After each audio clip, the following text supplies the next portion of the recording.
Did you hear the question, Senator? Running for re-election in 2026?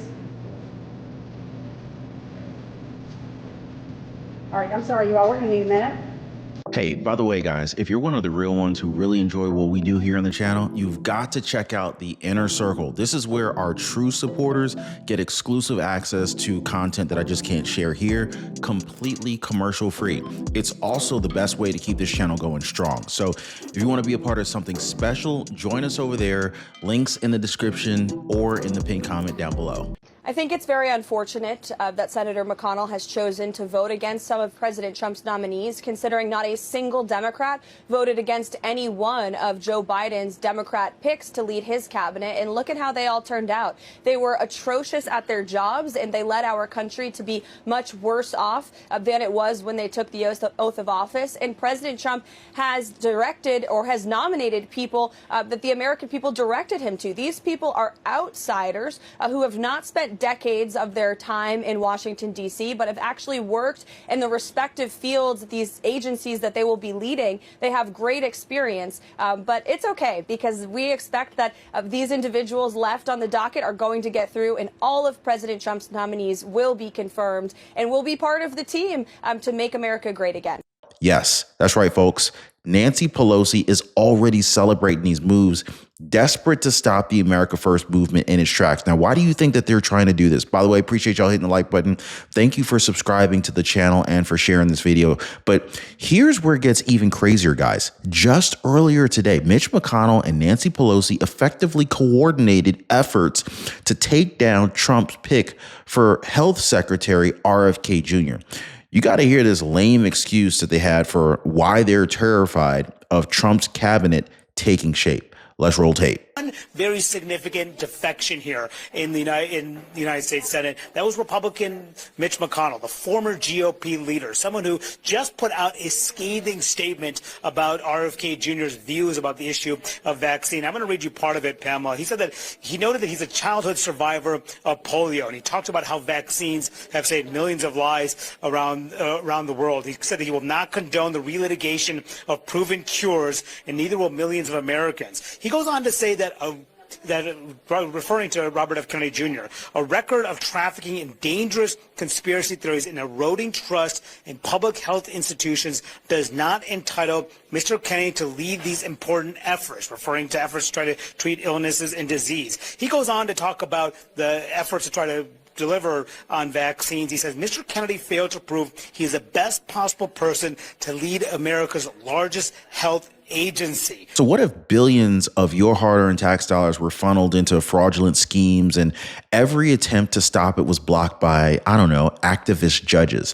What if we were told, what if we were to tell you that luxury hotels in New York City are raking in all sorts of cash from taxpayers under the guise of migrant aid, while struggling communities in North Carolina, they end up getting left behind? Like, these are not wild conspiracies, guys. This is the actual shocking reality that President Trump is exposing, from tremendous fraud, using President Trump's words, and secret backdoor kickbacks to $9 million paybacks or payouts to consultants who watch people shop. Guys, this corruption runs deep. Even Elon Musk is now involved, uncovering massive government waste with his team of geniuses. Meanwhile, the judges, they fight to protect the swamp. Contracts meant to last 3 months mysteriously stretching out into decades, costing taxpayers billions of dollars. And let's not forget about the $18 billion disaster with an aircraft carrier that was supposed to cost $3 billion using new tech that doesn't even freaking work. Democrats, they don't want you to know about this. They'll call it exaggeration or misinformation. But Trump's bringing the receipts, guys. How deep does this fraud go? Like, how long have they been covering this up? And why do the judges keep demanding that fraudulent funds continue to flow even when the fraud has been caught? Buckle up, guys. We got a lot to talk about today. So President Trump just exposed the depth of corruption, fraud, and incompetence in government spending. This is a system completely out of control, and it's designed to enrich the elites at the expense of the American taxpayer. President Donald Trump, once again, stands as the only one who's willing to call out the rampant abuse and mismanagement head on.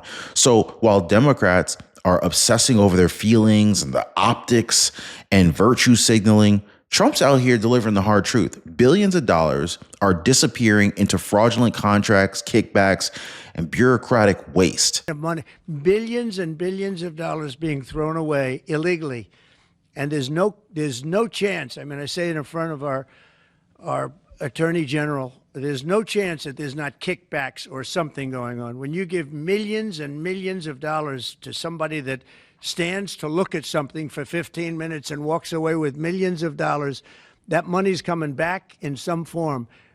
And that's only one form of corruption.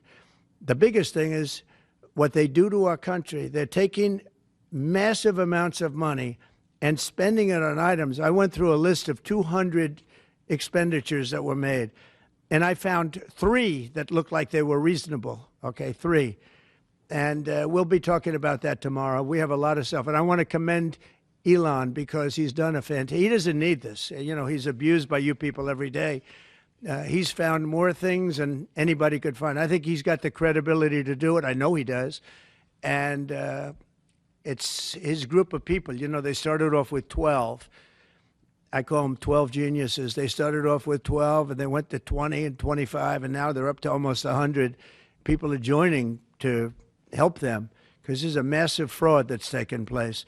And then you have judges that are activists, and they sit there and they say, oh, as an example, $59 million going to a little small group in New York City.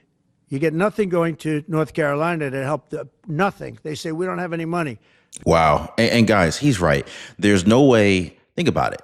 There's no way money is flowing like this without corruption. Billions of dollars are handed to small groups and shady organizations that provide little to no value. Meanwhile, you got hardworking Americans out here. You know, look at the price of eggs. Look at the price of bacon and gas, right? You got hardworking Americans out here wondering like why there's no money for real priorities like infrastructure, border security, maybe rebuilding communities like those in North Carolina.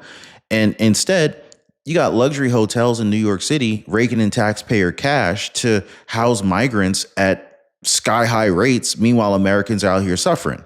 You got veterans who fought for our country homeless in the streets, freezing their butt off. I don't know where you guys are watching, but it's cold outside. Comment down below where you guys are watching from.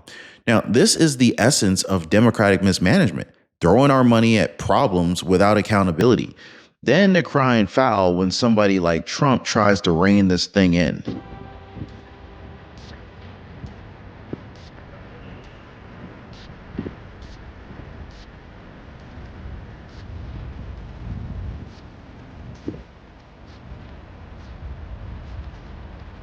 Boom, guys. President Trump just obliterated Mitch McConnell and Democratic Senator Nancy Pelosi, exposing their plot to sabotage America first, guys.